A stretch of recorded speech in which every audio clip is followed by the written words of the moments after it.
11절부터 14절까지의 말씀 한 절씩 교독하시겠습니다.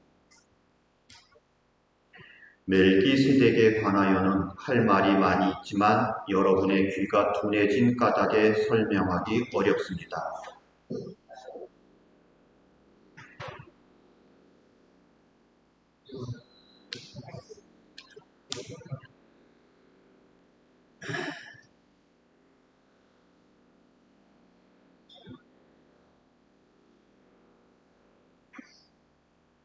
젖을 먹고서 사는 이는 아직 어린아이이므로 올바른 가르침에 익숙하지 못합니다. 장성한 사람들의 것입니다. 그들은 경험으로 선과 악을 분별하는 세련된 지각을 가지고 있는 사람들입니다. 아멘. 제가 대학 다닐 때에 친한 친구들이 두 명이 있었습니다. 교회에서 만나서 종종 여행도 같이 가고 또 교제도 나누고 어느 날 그 친구들 중에 하나가 차를 샀답니다. 운전면허를 따고 그 다음에 집에서 이렇게 차를 사줬다고 그래서 드라이브를 가자고 이렇게 얘기를 합니다. 제가 조금 경험이 있었다면 아니다, 나는 못 가겠다, 너 혼자 가라 이랬을 텐데 그때는 친구가 면허를 따고 이제 차를 샀어? 그러면은 같이 드라이브 가면 되게 재밌겠다, 친구들끼리 모여서 이런 아주 순진한 생각을 하고 이제 어디서 만나기로 그래서 이제 송파 근처, 잠실 근처에서 이렇게 세 명이 만났습니다. 아니나 다를까 새 차를 가지고 이제 나왔죠. 그리고 뒤에 나는 커다랗게 초보 운전 이렇게 붙였습니다. 그리고는 이제 같이 원래 계획은 반대편 성남 쪽으로 이렇게 빠져서 시외로 나가는 게 우리의 계획이었는데 이 친구가 운전을 해서 가다 보니까 이게 점점 잠실 쪽으로 들어가더니 어떻게 가더니 다리를 건넜어요. 이게 반대편입니다. 시내 중심으로 가는 거예요. 그러더니 어떻게 가더니 강남대로인가 어디로 가요. 뒤에 앉은 저희들은 이제 앞에 하나 앉고 뒤에 앉고 이거 뒤로 가야 되는 거 아니냐 그랬더니 운전하는 친구가 조금만 기다려봐, 이게 있지 어떻게 빠져나가야 될지를 모르겠어. 그냥 이 차량이 흘러가는 대로 그냥 따라가고 있는 거예요. 그런데 돌아가야 되는데 그거를 못하는 겁니다. 이제 점점 저희들도 처음에는 신난다고 얘기를 하고 떠들고 그러다가 점점 이게 땀이 저들도 나는 거예요. 이게 어디까지 갔느냐 하면은 남대문 시장 근처까지 갔어요. 그 근처에 가니까 이제 어떻게 겨우 차를 옆에다가 대고 좀 쉬고 보니까 거기서 어떻게 광화문 쪽인가 어디서 이렇게 차를 이렇게 유턴해서 가는 데가 하나가 있더라고요. 그래서 우리가 나와서 하면서 저기야 저기, 네가 저기를 놓치지 말고 유턴해서 이렇게 가야지 우리 집으로 갈 수 있는 거야. 그래가지고 이제 세 명이서 그 친구가 운전하고 우리는 창문에 손을 내밀고 이래 가면서 유턴을 했어요. 유턴을 해가지고 드디어 집 방향으로 가는 거예요. 제가 지금도 기억납니다. 유턴했을 때 마음이 얼마나 기쁘고 평안하던지 드디어 집으로 돌아가는구나. 여러분 운전하실 때 혹시 뒤에 초보라고 붙이거나 붙이신 분들 있으면 빵빵거리지 마시고요. 껴들려고 하면은 비켜주시고 좀 도와주셔야 됩니다. 그리고 이 운전하시면서 초보라고 붙이신 분이 있으면 너무 붙지 마세요. 그분이 언제 쓸지 모릅니다. 갑자기 딱 쓸 수도 있고요. 갑자기 막 끼어들 수도 있고 비켜서 조심조심 애기 다루듯 하듯이 그분을 봐야지 되는 거죠. 여러분 이 초보 딱지를 붙였는데 1년 동안 붙이고 있었다. 그러면 뭔가 이상한 겁니다. 이분 초보는 얼마나 붙입니까? 한 달, 두 달, 한 두세 달, 길어야 한 두세 달이지요. 그리고는 뛰어야지 정상이지요. 그런데 이분이 초보 딱지를 붙이고 1년이 넘었어요. 저는 초보 딱지 1년이 넘었어요. 아직도 이걸 붙이고 다녀요. 이런 분은 운전 연수를 다시 받아야 되지. 그거 딱지 붙이고 그렇게 계속 1년 넘게 다니는 문제가 있는 거죠. 오늘 여기 본문에는요, 그 12절 말씀을 보면 하나님의 말씀의 초보적 원리를 남들에게서 배워야 할 처지에 놓여 있습니다. 이렇게 얘기합니다. 다른 말로 하면 신앙생활을 하는데 초보래요. 초보. 신앙생활을 오래 했는데 아직도 초보 딱지를 붙이고 있다는 거죠. 이 히브리서 이 부분은 히브리서를 읽고 있는 사람들을 책망하는 말씀입니다. 너희가 예수를 믿은 지 오래되었고 말씀을 배운 지 오래되었는데 아직도 초보 단계에서 벗어나지 못하고 있구나. 이렇게 이야기하는 겁니다. 그러면서 하나님의 말씀 가운데 장성한 사람, 성장한 사람이 되어야지 언제까지나 그렇게 젖을 먹고 있을 거냐. 여러분 보십시오. 우리 교회의 노안이도 벌써 이 젖을 먹고 얼굴이 텅텅해지잖아요. 그러고 나면 이제 금방 이유식 한단 말입니다. 그런데 그렇게 자라나야지 되는데 그 히브리서를 받아보는 교회 사람들은 보니까 자라나지를 못하고 있는 거예요. 여전히 초보의 그 젖을 먹는 그 모습을 가지고 있더라는 거죠. 장성한 모습을 좀 보여라. 성장된 모습을 좀 보여라. 이렇게 얘기를 합니다. 그러면 우리가 성장이라고 하는 것이 무엇인가, 장성했다는 것이 무엇인가를 봐야지 됩니다. 세상적으로 성장했다, 장성했다고 하는 것은 어려서는 젖을 먹고, 그 다음에는 이유식을 먹고, 그 다음에는 자라서 유치원에 가고, 그리고 초등학교 가고. 저희도 기억나요. 산이가 처음 초등학교 갔을 때에 그 자유로움. 제가 아들 보내놓고 와, 자유로움. 한편으로는 섭섭함. 이런 것들이 있더라고요. 둘째, 강의도 학교를 가요. 이야, 애들이 벌써 이렇게 컸구나. 이런 생각. 그렇죠. 그리고 이제 중학교를 가고 고등학교를 가고 오후에 와요. 오후에. 그 다음에 이제 뭐예요?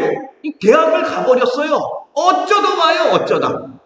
보고 싶은데 안 와요. 오기 싫다고 할 때도 있을 것이고요. 여러분, 세상적인 성장이라고 하는 말은 홀로 선다는 뜻이 있습니다. 혼자 독립한다는 뜻이 담겨져 있어요. 이제 대학을 졸업하면 직장을 잡고 독립하고 결혼도 하고 그렇게 성장해 가는 것을 말하는 것이죠. 여러분, PhD라고 하는 말이 있죠. 닥터, 필로소피 오브 닥터. 여러분, 그 PhD가 뭡니까? 왜 생물학을 공부하고 화학을 공부했는데 닥터, PhD를 줍니까? 그 뜻은요, 이제 이 사람은 혼자 스스로 생각할 수 있고 혼자 스스로 연구할 수 있는 사람이 되었다. 이 사람의 지식이 막 뛰어나다 이런 게 아니고요. 혼자 연구할 수 있는 정도가 되었다. 그겁니다. 이만큼 성장했다는 뜻이죠. 이것이 세상적인 성장의 뜻입니다. 그러면 우리가 이것을요, 그대로 우리 신앙에 한번 붙여보십시다. 우리가 처음 예수 믿을 때는요, 제가 처음 예수 믿는 분들, 교회 처음 온 분들, 예수의 신앙의 그 기초를 배운 분들을 보면은 얼마나 순수한지 모릅니다. 성경에 나오는 말씀대로, 목사님이 가르쳐 주는 대로, 이 성경 말씀대로 나는 부족하고 하나님이 필요하고 하나님의 말씀이 뭐라고 말씀하시나? 그러면 내가 그 말씀대로 살아야지. 이렇게 순수하게 하나님을 의지하고 그리고 은혜를 찾고 천부의 의지 없어서 이런 자세를 갖고 있습니다. 그런데 예수를 믿고 교회가 익숙해지다 보면 어떤 모습이 나오냐면 내가 구원받았으니 이제 내가 스스로 힘을 내서 하나님의 일을 해야지 되겠다. 이런 생각들을 갖고 있게 되어집니다. 이게 아주 자연스럽게 이렇게 넘어가는데 예수님께서 나를 위하여 십자가에 죽으셨고 나를 구원하셨으니 이제 구원받은 내가 뭔가를 좀 해야 되지 않을까? 이만큼 예수 믿고 시간이 지났으니, 심지어는 저는 어떤 목사님이 이렇게 말하는 것도 들은 적이 있습니다. 하나님께서 여러분들을 구원해 주셨으니 이제 신앙생활 나머지는 여러분들이 좀 알아서 해야 되지 않겠습니까? 여러분, 이 말이 맞는 말 같습니까? 여러분, 창세기에 나오는 첫 번째 죄가 뭡니까? 첫 번째 죄. 아담과 하와가 선악과를 따먹는 죄의 제목은요, 다른 게 아닙니다. 하나님으로부터, 하나님의 간섭과 하나님의 인도하심으로부터 벗어나려고 했던 것이 죄라고 이렇게 얘기합니다. 성경에서 말하는 것은 하나님의 간섭과 하나님의 보호하심을 벗어버리고 스스로 독립하려고 하는 것이 죄라고. 그래서는 안 된다고. 여러분, 우리가 예수 믿는 데 있어서 하나님의 일을 하는 것까지에도 하나님의 간섭하심을 기도해야지 되고, 하나님의 보호와 하나님의 인도하심을 구해야지 되는 것이죠. 그게 성장한 기독교인이라고 하는 거죠. 여러분, 예수 믿고 하나님의 일을 한다고 하죠. 하나님의 일을 뭐를 하실 생각들입니까? 하나님의 일, 꼭 내가 가서 선교하고 내가 가서 뭐 하나님의 일을 위하여 뭔가 막 하고 그래야지 된다고 생각하시나요? 성경은 그렇게 얘기하지 않아요. 그런 거 하나님께서 다 하신다고요. 하나님께서 계획이 다 있으십니다. 하나님의 일을 좀 하라고 말씀하시는데, 하나님의 일이 무엇이냐? 여기 요한복음 17장 3절과 요한복음 6장 29절 말씀을 보면은요, 함께 읽어보지요. 함께 읽겠습니다. 시작. 영생은 오직 한 분이신 참 하나님을 알고 또 아버지께서 보내주신 예수 그리스도를 아는 것입니다. 영생은 하나님을 아는 거, 예수를 아는 거. 그리고 하나님의 일은 요한복음 6장 29절 다 같이 읽겠습니다. 시작. 예수께서 그들에게 대답하셨다. 하나님께서 보내신 이를 믿는 것이 곧 하나님의 일이다. 여러분, 예수 잘 믿으세요? 여러분들이 바쁘게 움직이는 많은 일들 속에서 핵심은, 중요한 것은 하나님의 일은 예수 잘 믿는 거예요. 예수 잘 믿는 거예요. 제가 여러 번 말씀드렸습니다만은, 황경진 목사님이 목사님들, 후배 목사님들이 찾아와서 남한산성 수도원, 기도원, 한구탱이 방에 벌써 은퇴하고 원로 목사가 된 후배 목사들이 와서, 목사님 저희들에게 한마디 해주세요. 그랬더니 아흔이 넘으시고 이제 100세가 다 돼가는 그 목사님이 한마디 하셨대잖아요. 다른 말이 아니고, 여러분들 예수 잘 믿으세요. 평생을 목회하고 이제 은퇴하시고 원로 목사가 되신 분들에게 예수 잘 믿으세요. 예수 잘 믿으세요. 여러분, 하나님의 일은 다른 게 아닙니다. 예수 잘 믿는 것이 하나님의 일이라고 하는 것이죠. 여러분들은 그럼 어떻게 하나님을 믿게 됐습니까? 어떻게 예수를 믿게 됐어요? 여러분들이 하신 게 아니라고요. 하나님께서 여러분들을 선택하셔서 그래서 예수를 믿게 한 것이죠. 내가 한 것이 아닙니다. 내가 할 수도 없어요. 하나님께서 여러분들을 예수 믿게 하시고 이 자리에 다 앉혀놓으셨다고.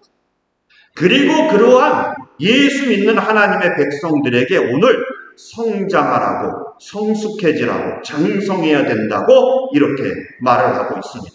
성경의 성장, 장성에 대한 이야기가 에베소서 4장에 나옵니다. 함께 한 절씩 교독해 보겠습니다. 그리하여 우리 모두가 하나님의 아들을 믿는 일과 아는 일에 하나가 되고 온전한 사람이 되어서 그리스도의 충만하심의 경지에까지 다다르게 됩니다.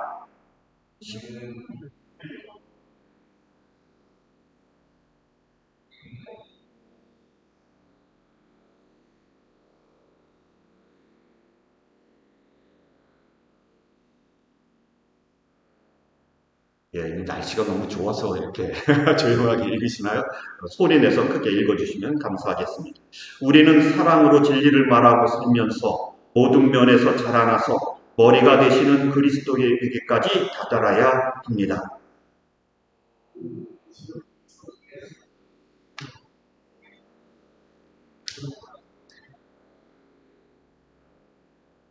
각 지체가 그 맡은 분량대로 활동함을 따라 몸이 자라나며 사랑 안에서 몸이 건설됩니다. 아멘. 여러분 여기에 보십시오. 이렇게 성장하고 장성하는 데 있어서 어디까지? 목표가 뭔가요? 목표는 예수 그리스도. 예수 그리스도. 예수님을 닮아가는 정도까지 자라나야 돼요. 옆에 있는 김 집사님, 박 집사님 볼 거 없어요. 여러분 다른 사람하고 비교할 거 없습니다. 그거 왜 자꾸 그래도 내가 저 사람보다는 낫지 이렇게 하실 필요 없어요. 여러분 내가 얼만큼 성장했나 이렇게 보시려면은요 예수님을 봐야 돼요. 예수님을. 그러면 자라나는 성장하는 그 방법이 무엇이냐? 여기에 보면은요 16절에 보면 머리이신 그리스도께 붙어 있어야 됩니다. 연결되어져 있어야 된다고. 그래서 몸을 이루어야지만 그 몸이 함께 성장해 가게 되어진다고. 여기에 보면은요, 신앙인들이 성장하는 방법에 대해서 분명히 써 있는데 뭐라고 써 있냐면 예수님께 붙어 있어야 되지 홀로 독립하려고 해서는 안 된다는 거죠. 이 히브리서는 뭐라고 얘기하냐면 너희가 자라나지 않기 때문에 유혹을 자꾸 받는다. 유혹을. 그 유혹이 뭡니까? 예수로는 안 돼. 예수로는.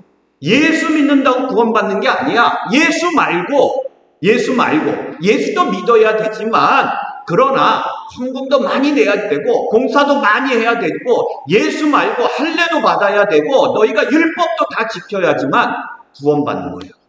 예수 말고 너희가 착해야지 구원받는 거야. 예수도 믿어야 되지만 이렇게 유혹을 합니다.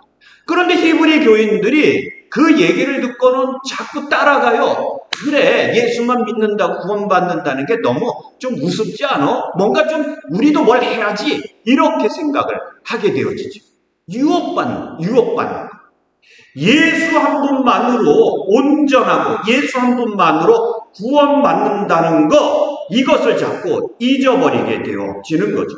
예수님의 완전성, 예수님의 그 영원성을 자꾸 놓치고 그래 예수만 믿어서 되는 게 아니지 십자가에 달려 죽으신 예수님 그 누구한테 얘기하기도 부끄러운데 그것 말고 좀 폼나는 거 뭐 없을까?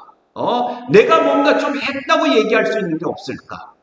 이렇게 유혹을 받고 있다는 거죠. 그러나 성경은 뭐라고 얘기를 하느냐면요 장성하고 자라났다는 표시가 무엇이냐? 예수께 붙어 있는 것이다. 하나님께 붙어 있는 것이다. 주님께 매여 있는 것이고 주님과 함께하는 것이 장성했다는 표시라고 이렇게 얘기합니다. 예수님께서 뭐라 그러세요? 나는 포도나무요. 너희가 내 안에 붙어 있을 때야만 열매를 맺는다고. 열매를. 붙어 있지 않으면 아무 소용이 없다고요. 여러분 그 포도나무들은요 보면은 열매는 포도는 참 풍성하고 아름답죠. 어제 우리 정 박사님 거기에 갔더니 거기 세미터리에는 야생 포도가 이렇게 있어가지고 그게 떨어져서 주변에 와인 냄새, 포도 냄새가 아주 진동을 하던데요. 그러나 이 열매는 탐스러운데 나무들은요 그 포도를 키우기 위하여 열매를 키우기 위하여 얼마나 그 말라 비틀어져 있습니까? 그 말라 비틀어져 있는 나무 가지에서 포도가 열매가 맺혀지지요. 그런데 그 나무에서 잘라져 나간 가지는 볼 것이 없어요. 볼 것이. 열매도 없지 나무에서도 잘라졌지 볼 것이 없어요. 말라 비틀어져서 이게 살아있는지도 잘 모를 그럴 정도가 되어지는 거죠. 우리가 하나님 안에서 성장한다고 얘기할 때에 성장하면 성장할수록 예수님께 붙어있고 성장하면 성장할수록 하나님을 의지해야지 된다는 거죠. 세상의 원리하고 다릅니다. 세상은요, 혼자 서 있고, 혼자 하고, 혼자 살아가야지 성장했다 그래요. 독립했다 그래요. 어른이 됐다 그래요. 그러나 기독교인들은 세월이 흘러가고 신앙이 무르익으면 무르익을수록 점점 더 하나님을 찾고 하나님을 의지하는 사람들, 그 사람들을 성장한 기독교인이라고 이렇게 얘기하고 있는 것이죠. 오늘 여기 그 본문 말씀을 보면은요, 11절을 시작할 때 이렇게 얘기합니다. 멜기세덱에 관하여는 할 말이 많이 있지만 여러분의 귀가 둔해진 까닭에 설명하기 어렵습니다.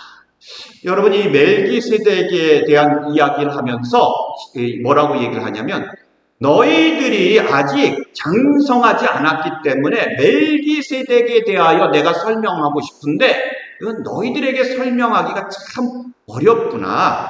멜기세덱에 대하여 이해하고 받아들이면 너희는 장성한 기독교인이다. 성장한 기독교인이다. 이렇게 얘기합니다. 이 멜기세덱은요, 우리가 참 이해하기 어려운 사람인데 성경에서 13번이 나옵니다. 창세기에 2번, 시편에서 1번, 그 다음에 히브리서에서 10번이 나옵니다. 창세기 14장에 보면은요, 소돔 지역에 이렇게 왕들이 있습니다. 그런데 이 사람들을 다스리고 정복했던 그돌라오멜이라고 하는 왕이 있습니다. 이 소돔 지역의 왕들이 이 그돌라오멜 왕에게 반역을 해가지고 독립하려고 전쟁을 벌였습니다. 그러자 그돌라오멜 왕이 자기 연합군들, 다른 나라, 4나라를 끌고 와서, 여기에 나라는 도시국가입니다.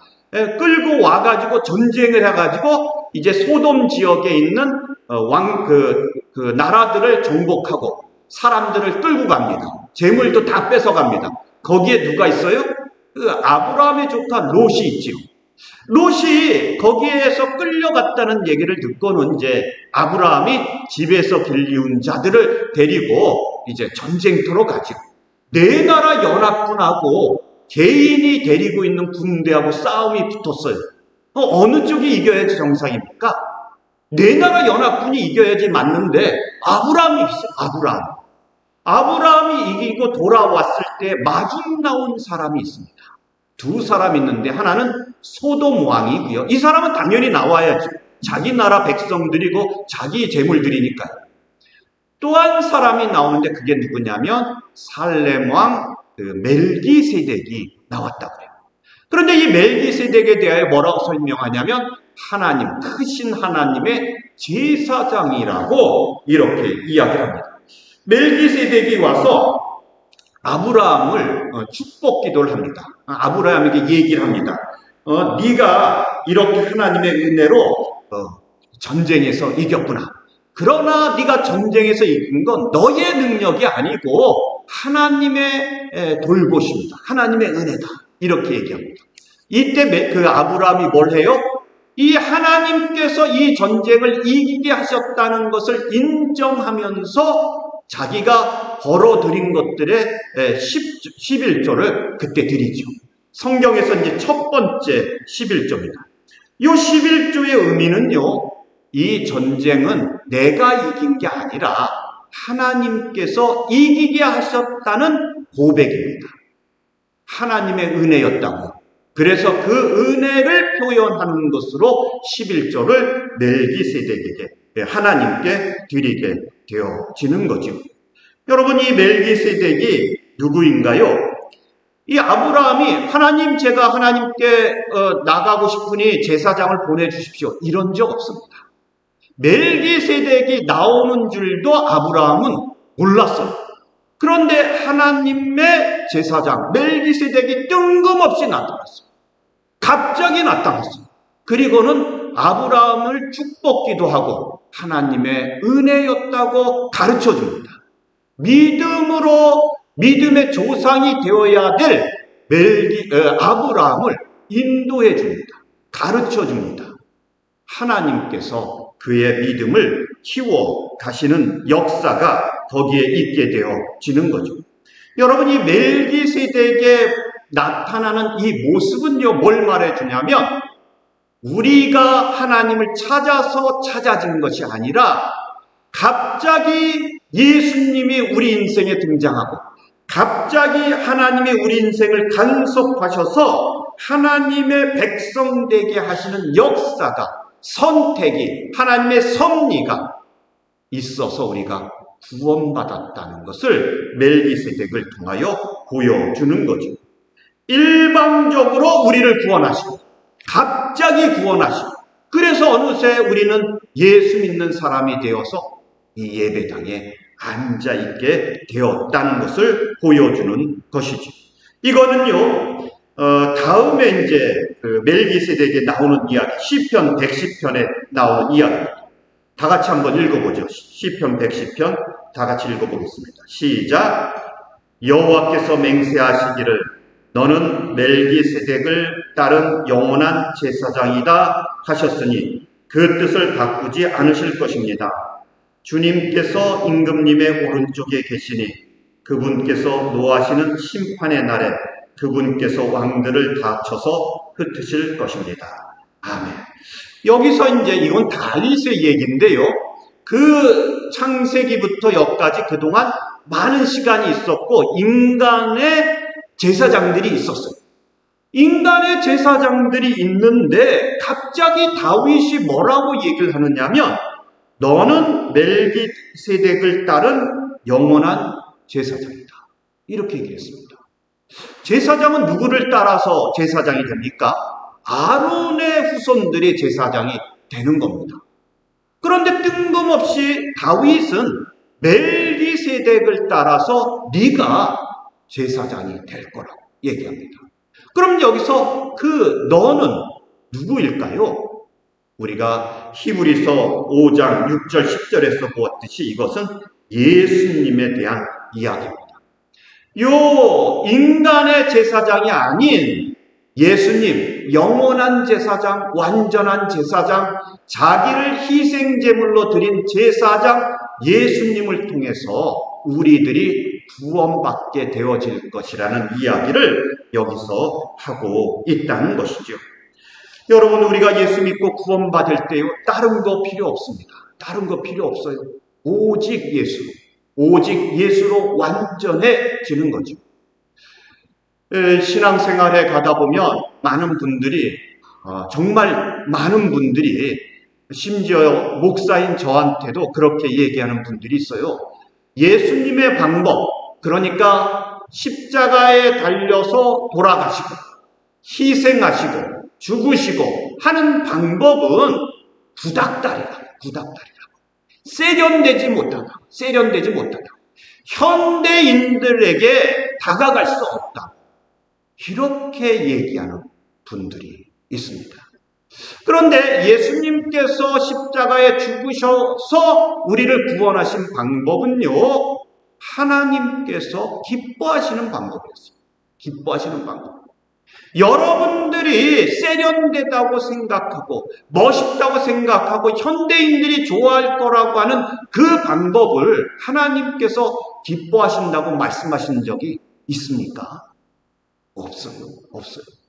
하나님께서는요, 예수님께서 하시는 일, 예수님이 나타나신 일, 예수님에 대하여만 기뻐하셨습니다. 그러니 우리는, 예수 믿는 사람들은 다른 방법 찾을 게 아닙니다. 오직 예수 한 분만을 찾고 오직 예수님만을 따라가야지 되는 것이죠. 여러분들이 성장하고 장성했다고요? 예수님께 붙어 있는지 확인하시기 바랍니다. 예수님께 붙어 있습니까? 예수님으로부터 공급을 받고 있습니까? 예수님과 함께하고 있습니까? 그러면 성장합니다. 그러나 예수님 말고 다른 것을 붙들고 있으면 여러분들은 뭡니까? 죽은 가지, 잘라낸 가지, 버려지는 가지가 되어지는 것이고요. 결코 성장할 수 없다는 거죠. 여러분, 예수님만이 우리의 온전한 제사장이 되십니다. 그분을 통해서 구원받고 그분을 통해서 하나님 나라에 가며 지금도 예수님은 우리를 위하여 하나님 편에서 우리의 복을 위하여 기도하고 계시는 거죠. 이것을 꼭 기억하면서 살아가시기를 바랍니다. 다 같이 기도드리시겠습니다.